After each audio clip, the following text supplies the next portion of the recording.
Malolo fala everyone and welcome Lord the Pacific. Nasa taku Alice Lolohea. Nasa taku Johnson Raela, and it's an honour to be back for another season of our show, sharing more stories from across our region. Shall we get into it? Let's do it. Coming up on the show today. Our first one-on-one interview with Solomon Islands Prime Minister Jeremiah Manele. Drama in Samoa as Prime Minister Fiame Mataafa survives 2 no-confidence motions.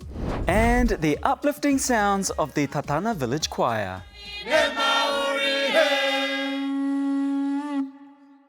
First though, Alice with a bit of news from across the region, and Alisi, Vanuatu's passport scheme is under scrutiny yet again. That's right, Johns, and it's making headlines all across the world because it's been revealed that fugitive Indian businessman Lalit Modi used the scheme to buy Vanuatu citizenship. The former chief of the Indian Premier League and well-known socialite has been dogged by allegations of money laundering and tax evasion. He purchased a Vanuatu passport through the country's so-called Golden Passport scheme, where an individual can become a citizen for $150,000 US. Many say it's an attempt to avoid criminal charges. In a bizarre video posted to X, Mr. Modi appeared to embrace his new homeland, describing Vanuatu as a beautiful country that you must put on your bucket list. Vanuatu's Prime Minister Jotham Napat has responded to the controversy by ordering Modi's passport be revoked.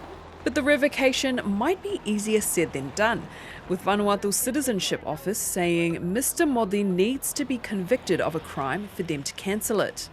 It's been big news in India, with some not holding back their criticism of the troubled businessman.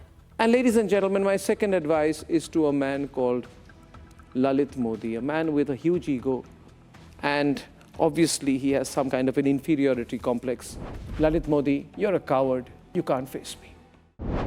And in America, the dismantling of USAID looks to be complete. US Secretary of State Marco Rubio announced on X that 83% of USAID's programs had now been cancelled. According to the Lowy Institute, the Pacific received $249 million in US foreign aid in 2022. One area of funding that could be impacted is the program to remove UXOs, or unexploded ordnance left over from World War II in Solomon Islands. We'll hear more about that a bit later in our interview with Prime Minister Jeremiah Manele. Importantly, USAID also provided funding to a number of HIV initiatives. And Johns, the cuts are coming at a crucial time when HIV cases are surging in Fiji and across the Pacific. Yeah, thanks Alice, that's right. And this next story reveals just how vulnerable Pacific nations are to the virus. Earlier this year, Fiji declared an outbreak of HIV after recording more than 1,000 cases last year. But the scale of the problem is feared to be even larger than reported. Our reporter Lide Mavono brings us this story.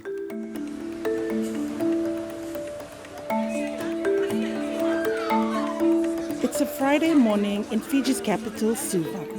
Volunteers are handing out t-shirts. The government is launching a condom campaign in a bid to encourage people to practice safe sex.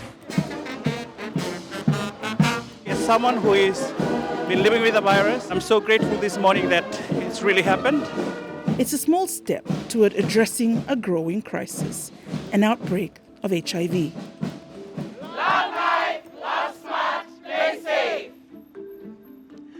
It's a virus many thought was under control, but Fiji is in the midst of an unprecedented surge in positive cases. What is fueling this rise in HIV, and what can be done to stop it before it's too late?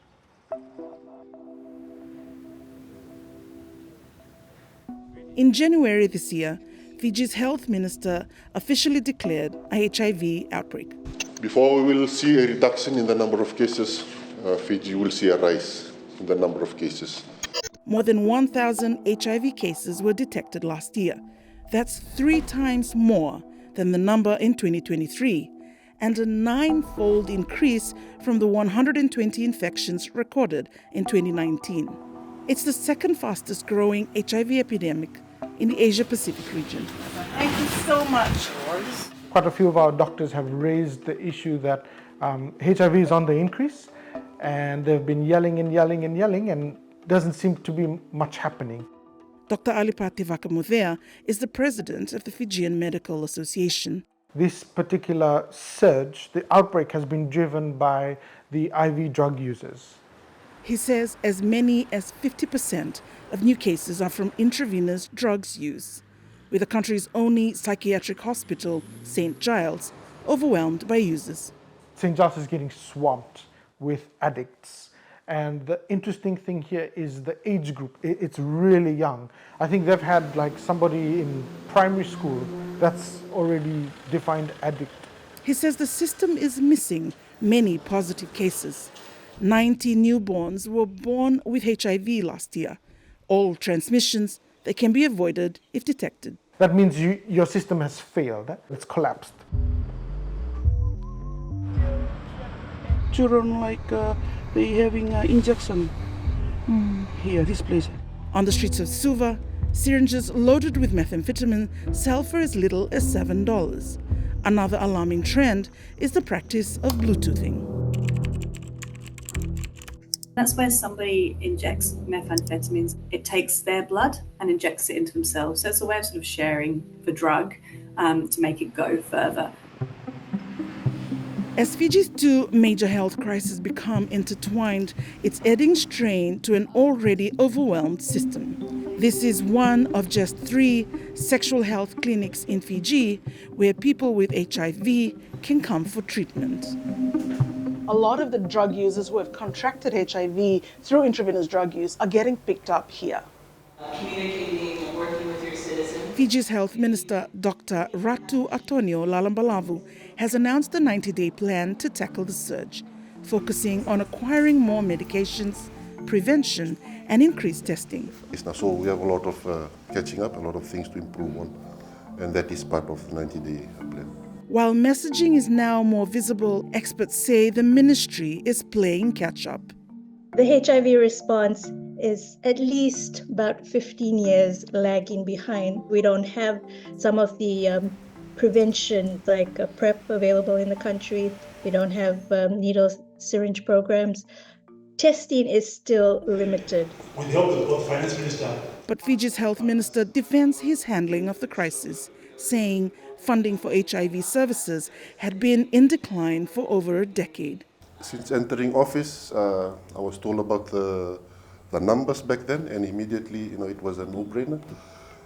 It was one of the first messages that I said in Parliament about the HIV crisis. He says there are other challenges too. Why are people coming in for testing and they do not want to know the results? They're coming for testing with a false name or false contact number, and that they're going away. And when it's positive, it's lost to follow. As many as half of HIV-positive people in Fiji are not receiving treatment. HIV is a treatable disease. We have treatment available. It is free. Even if you are positive, it is not a death sentence. Mark Lal, who tested positive to HIV last year, has watched 3 of his friends die because they were diagnosed too late. Thank you so much for meeting me. They started to lose a lot of weight. There were so many symptoms going on. Organs were failing. So their death, for me, was eye-opening. While Mark is now receiving treatment, his journey has not been easy. When I found out and I isolated myself, it felt like the ground had opened and I fell in. And when I fell in, it just closed on me. Mark went public with his diagnosis in December. I got disowned by my family when I came out publicly. Because my dad comes from a very strict Indian background, I think there was a form of embarrassment when it was in the papers. But I know my family so well, and I know and I hope that they'll come around someday. People are having sex, and not just sex, they're having so much sex, and no one actually even talks about it. But maybe that's starting to change. We are looking at 63 condom dispensers sites, and we are asking the public to access these sites. But unless the drugs crisis is addressed, it's likely HIV cases will continue to rise. There are things the government can start doing right away. There are strategies that we've seen that have been implemented overseas, like the needle exchange program, or just allowing needles and syringes to be available to this high-risk group. The outbreak here also comes with a warning for the rest of the Pacific. Despite the challenges, Fiji's health system is among the best in the region. Experts warn that other Pacific nations could be experiencing a surge that is yet to be detected. Our Pacific Island neighbors would definitely have to take a page out of our book and start setting up those systems. Otherwise, they're going to get a shock when they start to get really, really unusual infections that come out of HIV and AIDS that they have no idea how to address.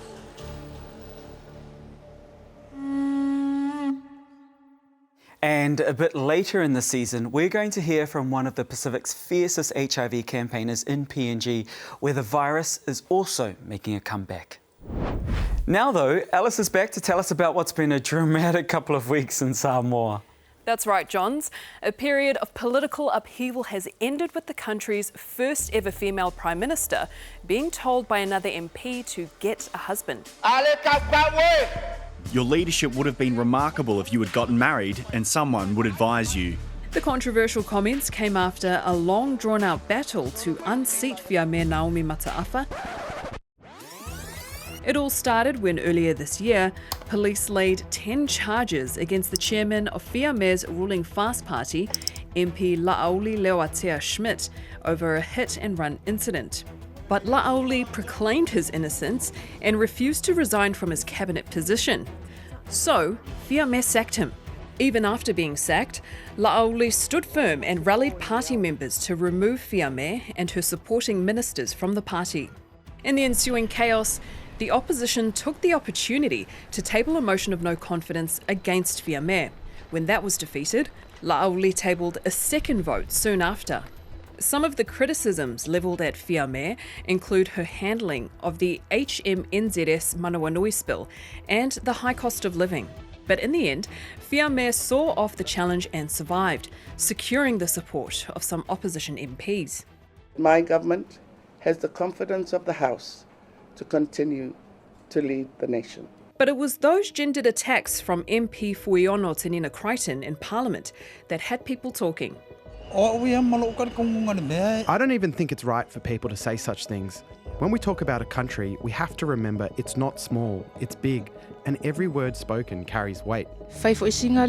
What's been said about the Prime Minister is not right, but at the same time, we have to remember that it's not Fiame's government, it's Samoa's government.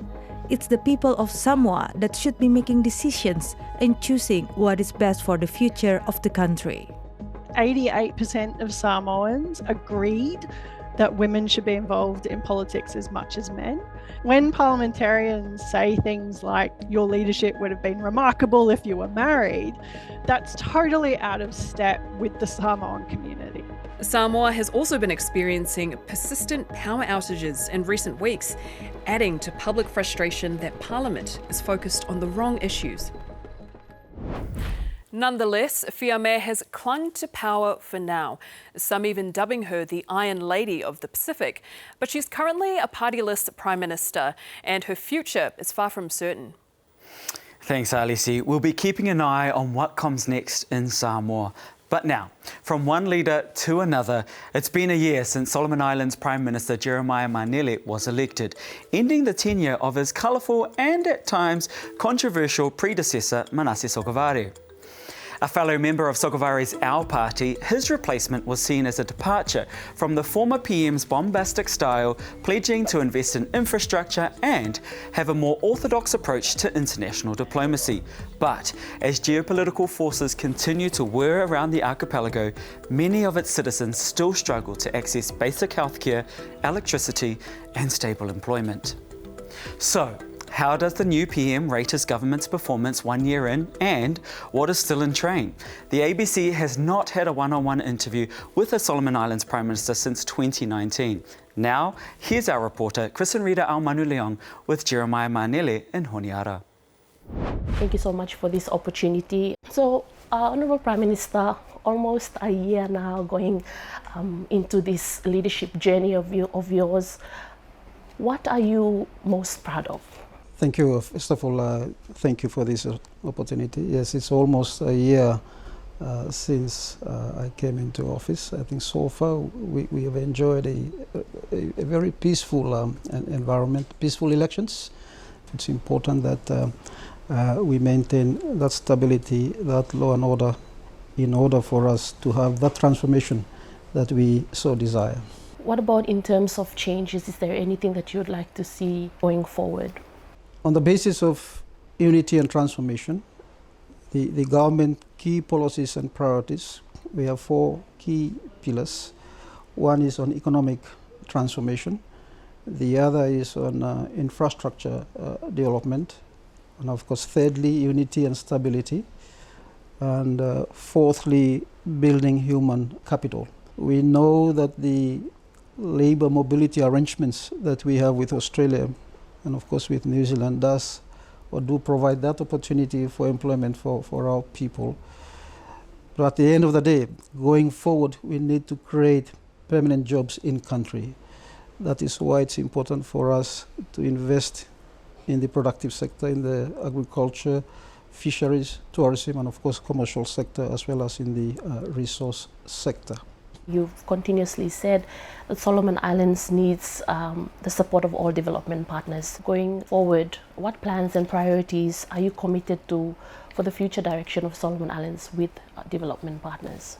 Development, our development trajectory is one that will continue to help to need the support of our partners, but we have to take the lead. We have to take the lead. We have to be in the driver's seat.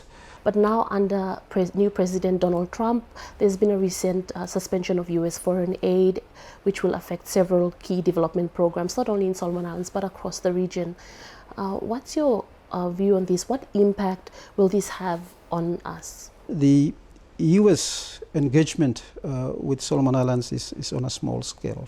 The other impact that countries in the region, including Solomon Islands, will experience is the US position on climate change and their withdrawal from the Paris Agreement.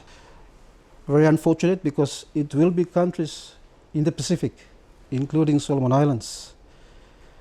We are the ones that will suffer disproportionately. We are the ones least responsible for climate change. And one of the main things that has also been spoken about is the UXOs, and that's where Solomon Islands rely heavily on United States as well. With this suspension of foreign aid, many people, especially Solomon Islanders and even across the Pacific, those that have been impacted, are worried about what it would look like, especially to address these UXOs in our countries. Yeah, so the UXOs program, especially relating to US support, that is also an area of concern. It will also be affected. But we'll continue to work with other partners like Japan or Australia or even New Zealand that have been involved on that front. It is a serious impediment to development. We've experienced a number of lives being lost to unexploded ordnance. So we have 2 choices going forward. Continue to work with our partners who are willing to partner with us on that, or ourselves increasing resources to address the issue of UXOs. So recently, Prime Minister Cook Islands signed a strategic partnership with China, and that generated a regional discussion. How does your government view this evolving security landscape in the Pacific, particularly in light of Solomon Islands' own security arrangements with China? We have security arrangements with China, with Australia, and with Papua New Guinea. And there is also a draft with Fiji, which the Fiji government is looking at. We view security, my government on Solomon Islands, we view security through a development lens. Also, we're a post-conflict country. We are still rebuilding our country. We are facing unemployment challenges. We have a huge youth bulge. So in terms of security, we need more partners, not less. We need more friends than less, because security for us is linked in with our development needs and priorities. So we would like to work with all partners in terms of the security space. And finally, looking to the future, Solomon Islands, country that still relies heavily on aid and development assistance. Prime Minister, what kind of country do you envision Solomon Islands to be in the next 20 years? This country has a lot of potential, potential in terms of our resources, natural resources. Our challenge is to turn that potential into prosperity, into progress, and that will take all of us working together. I'm very optimistic about the future of this country. I'm very optimistic, and I'm sure by working together, every stakeholder, all the citizens, let's play a role in developing Solomon Islands, in taking this country forward, so we have a better future compared to what we have now.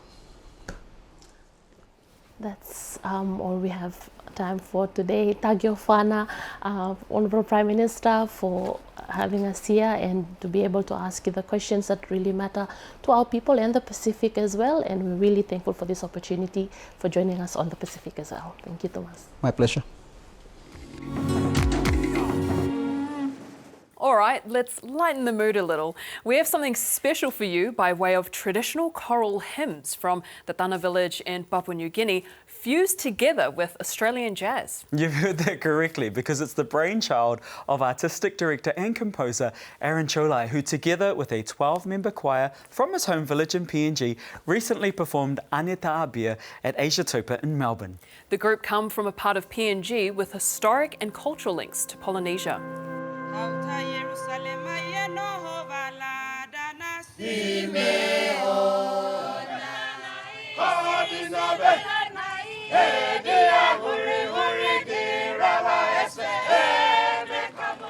Aneta Abia is a work that features an 8-piece ensemble as the Australian Art Orchestra and a 12-piece choir from Tatana. The Motuans arrived in PNG maybe 2,000 years ago when a migration into the Pacific was happening. So the songs that we are singing, it's Paraveta, adapted from Cook Island, called Imeni Tuki or Imeni Nui. It was adapted to Motuan. We call it Paraveta or prophet singing. So the songs are mainly about Bible stories. Good morning all. My name is Aaron Cholai. It's been an incredibly busy week, but it's incredibly fulfilling as well. To see the amount of joy that the choir get from constantly being surprised about how interested audiences in Australia are in Paraveta. On Wednesday we did a pop-up performance at Fed Square, and it was the first time that they'd really been outside of the rehearsal studio this week to play for people. And it was great to see all these school children and people from different nationalities stop and hear the choir.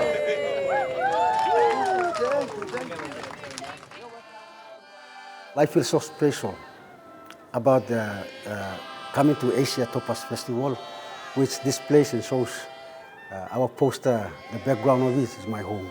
I was selected firstly in 2007, and the contribution and the allowances and the benefits I received, I built this small home. A special one among everyone is me and my wife on the window here, myself here and my wife. The home that I live is not away from me.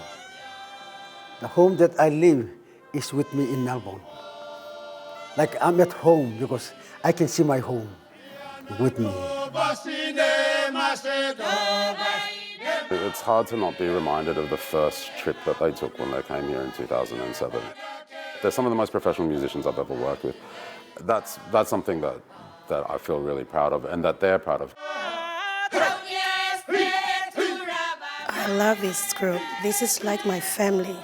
So we build a good connection because being in the choir, it gives us more hope to sing.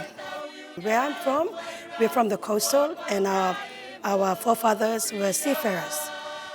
What I'd love for the world or for the Australians to see, I love to showcase what our tradition, what our culture is.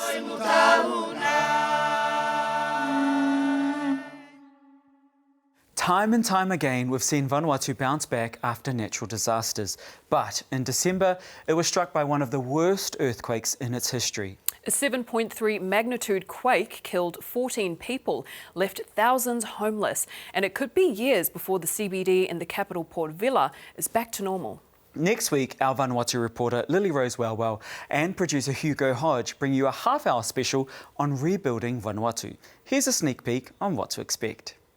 Dubai, Dubai, Dubai, oh ah, eh, oh ah. Dubai, Dubai, Dubai, oh ah, eh. But now it's like a coast town, nobody lives here. Oh ah, eh, oh ah, oh ah, oh eh, oh ah, eh. How are you mentally now? How are you feeling? Oh, well, I think everyone's broken. Piling up. One on top of the other. Don't know where we are going.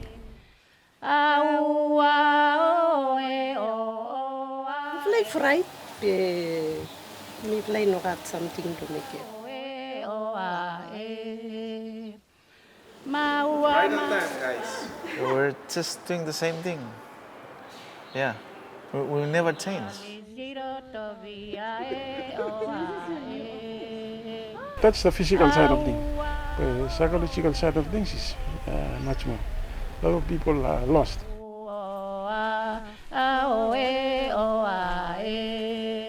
Through all disaster, we come kasem today. Paimule na sabi move out. Paimule stop now.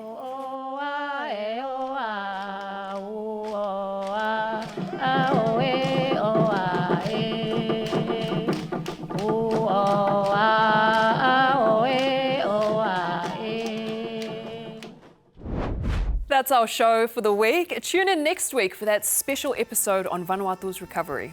To see us out, here's the Pacific Break music competition winner, Solomon Islands artist Chris Kamuana Rohaimai, who just performed at the Womadelaide Festival in South Australia.